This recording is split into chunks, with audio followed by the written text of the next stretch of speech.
দোয়াটা হচ্ছে আল্লাহুম্মা ইকফিনি বিহালালিকা আন হারামিকা ওয়া আগনিনি বিফদলিকা আম্মান সিওয়াকা। এই দোয়াটা ছোট না, এটা মুখস্থ করবেন, সেজদায় পড়বেন, নামাজের সেজদায় পড়বেন, আত্তাহিয়াতু দরুদ শেষ তারপরে পড়বেন, নামাজ শেষে হাত তুলে করবেন, যখন তখন শেষ রাত্রে করবেন।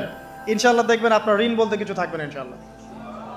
যদি থাকেও, বড় কোনো ঋণ থাকেও, আল্লাহ পাক অন্য কোনো মাধ্যমে এটা শোধ করার ব্যবস্থা করে দিবেন ইনশাআল্লাহ। ইনশাআল্লাহ। যে দারিদ্রতা দূর করতে চান, সচ্ছলতা চান, কয়েকটা কাজ করেন।